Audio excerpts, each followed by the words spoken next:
Welcome to the Private Practice with Soul podcast. My name is Dr. Brooklyn Storme, and I help private practice owners align their business back with their soul's calling, with their big vision and with their soul's purpose.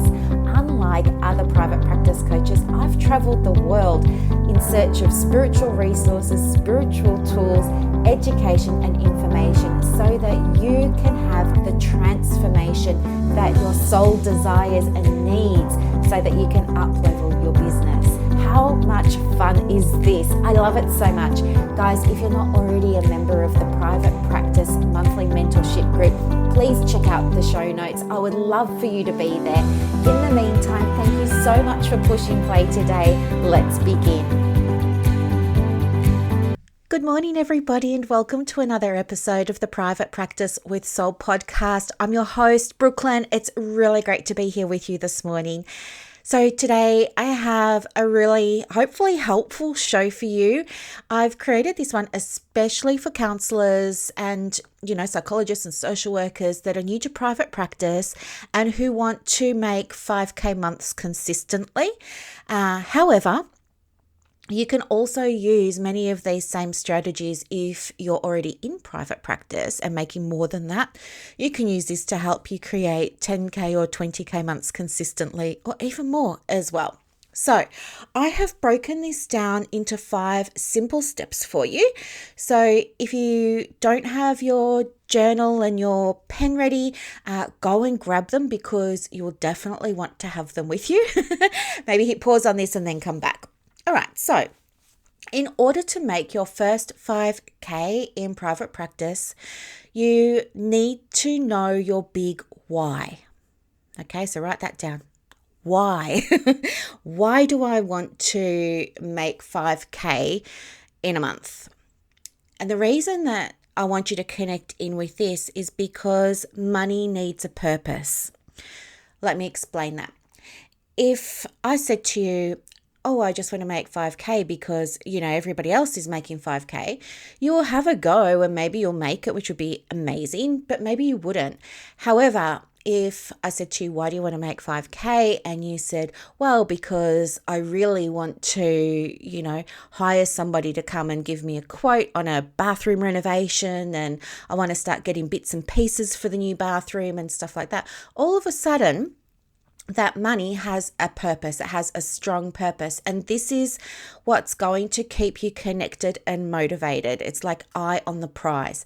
So think about what that $5,000 month is going to allow you to do that you can't do now. Okay, so when I was first starting out, I didn't have these sorts of money goals. I was just caught up in the day-to-day. And, for the longest time, I was living sort of hand to mouth because I didn't have like a home for the money, if you know what I mean. Like there was no energy behind it. I was just going to work, doing the work, coming home.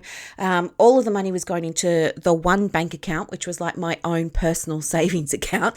When it came in, I was just spending it because, I didn't know any differently. And then every now and again I would get, regularly, 4 times a year or something, I would get the tax bill and then I would have to, this is how I approached it. Then I would think, now I'm not going to get to, make money next week because all next week's money is going to go on the tax bill, right? So I was completely winging it and stuffing it up. But what I know now is that money absolutely needs a purpose. So in my business right now, I have a money goal because I think I mentioned before, I bought a spa.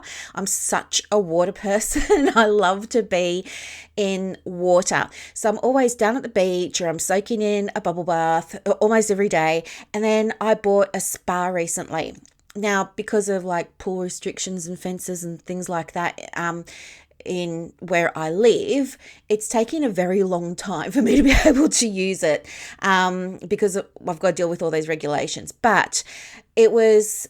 I'm just giving you an example. This particular month, I said to myself, I want to buy a spa this month. And my default was to go looking for the cheapest, smallest spa. And then I said to myself, no, why am I doing this to myself? I want the best spa ever. I want the spa with the music and the lights and listen, I'm making it sound like it's a disco in the 80s. It's not. It's all really classy. Don't worry. I have a bohemian vibe. Don't worry, it's nice, dim, natural looking light. And, it plays like meditation music and stuff like that. So I went for the penultimate spa, right? And so I knew I had a goal for that money. And so I was more aware of generating money because it had a purpose. And then I was able to buy myself the best spa on the market. And I cannot wait to get in it. But this is what I'm saying. You have to have a purpose for the money, and it needs to be a specific purpose. Maybe you want to upgrade your desktop computer. Maybe you want to, I don't know, if you're like me and you love Apple things, maybe you want to get rid of your Nokia and go and get an Apple iPhone or something like that. But give the money a purpose. That's number one. Number two is you really need to spend some time thinking about your dream client. And I know we've spoken about this before. And even if you're in private practice and you have a new money goal, which you should always have a new money goal, because you want to be, the more money you make, the more people you help. That's why I believe you always need a money goal. So you always want to be increasing your profit. But you want to identify your dream client, because it's not enough just to do it in year one and then never revisit it, because what's going to happen is when you're in business, you're going to grow, you're going to evolve, you're doing more and more PD, for example. You are accumulating practice wisdom from all of the sessions that you've had, and you've started to identify new strengths or new areas of interest or areas of interest that you're no longer interested in and things like that. So spend some time reconnecting with the idea of who it is in your soul you really want to work with at this point in the practice. As I said, it's going to change. You're not locked into anything and you don't have to exclude anyone from working with you, but you do need to speak to your dream client, okay? And what I mean by that is when you do your advertising and your marketing, which you should absolutely be doing, you want to make everything speak to them, okay? Now, this is, for some reason, it's something that a lot of counselors who are new to private practice and some who are not so new to private practice really, really struggle with. And all you have to do is look at, other therapists' Instagram feeds and you'll see what I mean. They're not speaking to their dream client. They do things like they share quotes or they share blog posts from other people, but they really do themselves a disservice, because when that happens, they're not sharing their own voice. And your client, the whole point of you having a social media account, for example, or email or blog, is to connect with your client using your voice, right? Don't do lazy advertising where you're just throwing spaghetti at the wall and hoping it will stick, because it won't. It's going to fall off. But if you can speak to your dream client, and this is the other thing, not using therapist language, but using your client's words in your text, then you will be able to enroll more people into your offers, your programs, your one-to-one services like your counseling and things like that. So make a note to have a look at the last 3 months worth of social posts that you put up and check for yourself, what would this post mean to my dream client? What would my dream client think when they read this post? Would they feel like it was meant just for them? And you want the answer to be yes, okay? The step 3 is to, set the business up to receive. So here, this principle here, or this key or step here, really embodies that integration of the masculine and the feminine energies that we all work with, whether you are new to this or not. But setting up the business, that's all the masculine. Up to receive, that's all the feminine. So what do we mean by setting the business up to receive? Well, first of all, you want to make sure that you have all your policies, forms, and processes in place to onboard a new person, to answer any questions that they might have about referring to you, about booking in with you and things like that, taking their payments, sending out welcome kits, all of that sort of stuff. So at a very, very minimum, you want to have a diary system set up. Now, I know some people are still using paper diaries, which is totally fine. If that's what's easiest for you, do that. Other people using online. I use Acuity Scheduler myself. I just love it so much. It's so easy. Clients can enroll in things, pay for things, I also use MemberVault. Again, it's just so easy because most of my clients end up buying more than one thing from me. So I love to use MemberVault because that way it's just a one-stop shop. Like everything that they've purchased from me stays in the one place and they can access it for a lifetime, So set your diary up. Have your intake forms ready so that you can send them out to your clients. Have your consent form, have your release form, all of those things. Have them all ready to go. Set yourself up with the payment method that you want your clients to use. So in my practice, I use two. I use Stripe, but not everybody wants to use Stripe because they might not have their credit card on them at the time. It might be 3:00 in the morning and they're in bed and they're buying something of mine. Like overnight, I had 3 more purchases of the private practice forms kit, but they all came in through Stripe, not Stripe, PayPal. So the difference between Stripe and PayPal is when people go to purchase something through Stripe, they need to have their credit card on them so that they can type in the credit card details, process the payment. With PayPal, the way that PayPal works is when somebody sets up an account, they just enter their card details at that point, and then all future transactions, the card details are stored there and they can just easily say, yeah, I want to buy this. So I offer both to my clients because I know a lot of my clients buy things in the wee hours of the morning. So think about how you want to be receiving payments, and get that all set up, okay? And then you want to make sure that, let's say you've got your diary and you're ready and waiting to receive bookings from clients. If you're just new to private practice, don't open your diary, for 5 days from 9 till 5, because what will happen is you'll get 1 or 2 or 3 people trickling in to the diary and it's really going to disrupt your week. What I would suggest is while you're just building up, open for 1 afternoon and 1 morning. Or if you really want to do 3 times, you could have 1 morning, 1 afternoon, and 1 evening. Okay. And if you're going to do that, I would absolutely recommend you have a Saturday morning in there somewhere, because they're really popular times, and so are times between 4 and 7 p.m. So just start small. Don't offer them access to your full working week. The reason for that is because we want them to choose, do they want a morning, afternoon, or evening appointment? Let's fill up those places before we start opening up new ones. Otherwise, you're going to lose your time.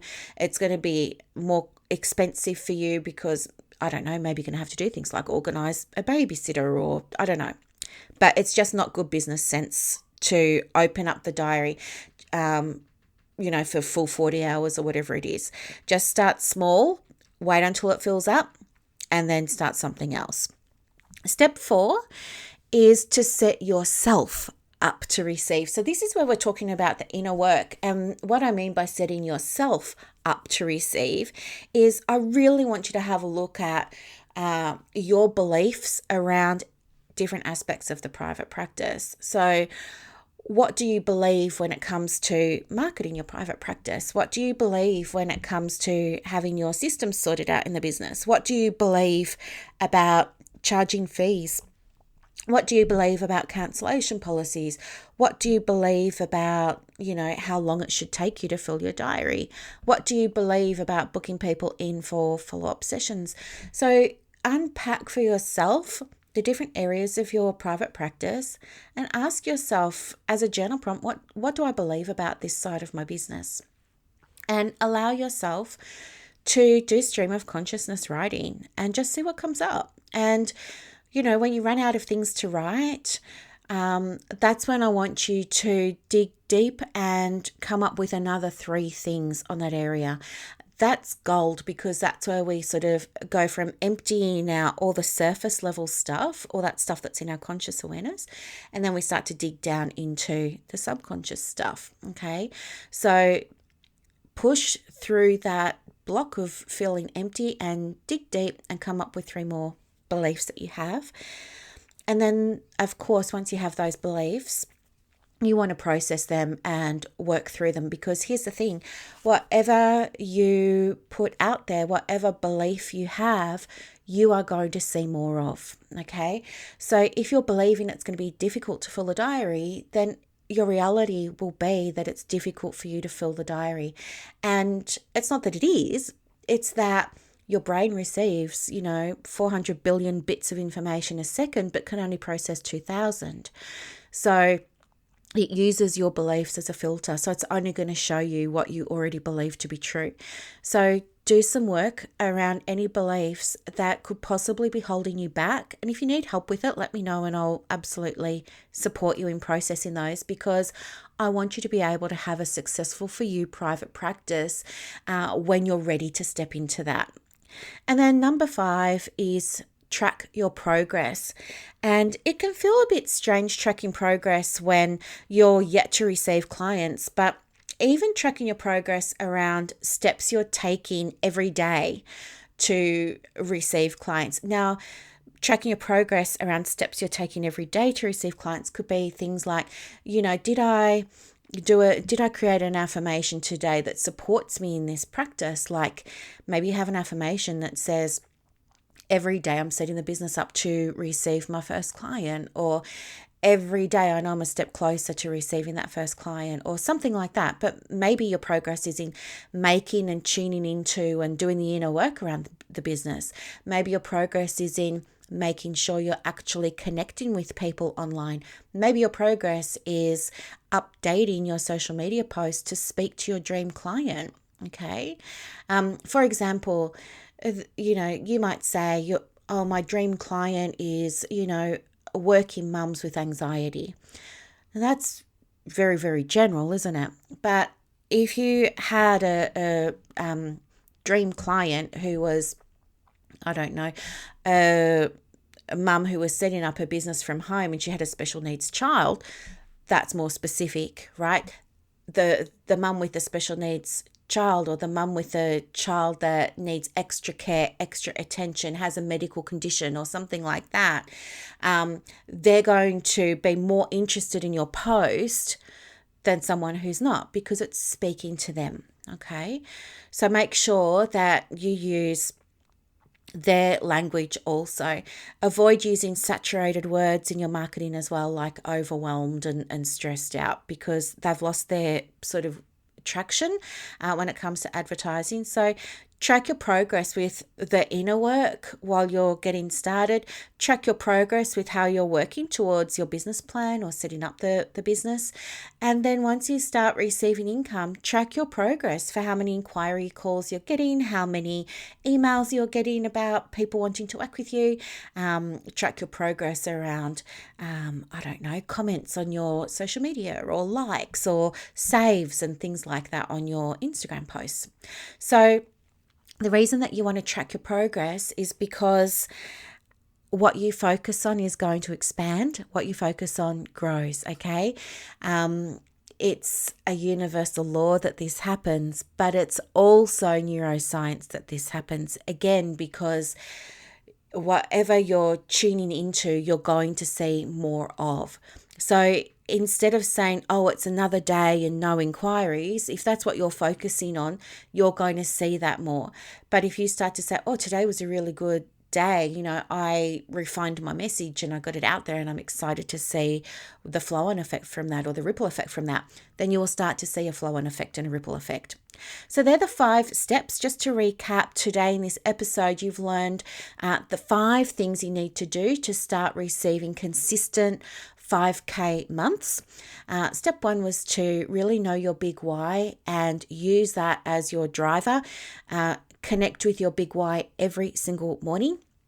Step 2 is, review or identify who your dream client is at this point in your private practice and update your marketing to speak to that person. Step 3 is to set the business up to receive. Step 4 is to set yourself up to receive. And step 5 is to start measuring your progress.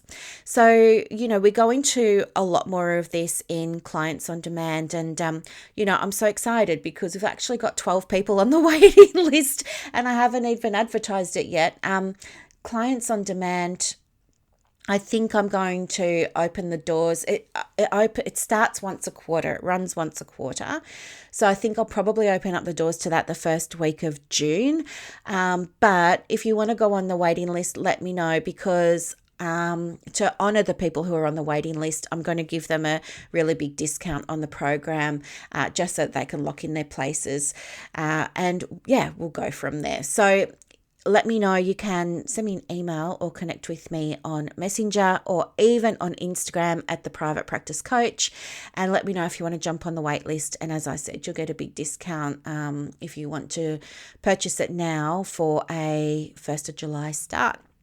Okay, thanks so much for listening, everyone, and I hope this was super helpful, and I'll see you on Saturday.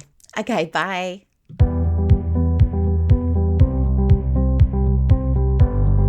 Thank you so much for listening to this episode of the Private Practice with Soul podcast today. If you're looking for clarity, if you need help with branding, your processes, and bringing everything into alignment with your soul's purpose for your private practice, head to the show notes and click the link for more information about the Private Practice Monthly Mentorship Group. You are going to love it. I can't wait to see you in there. Thanks so much for listening. Bye.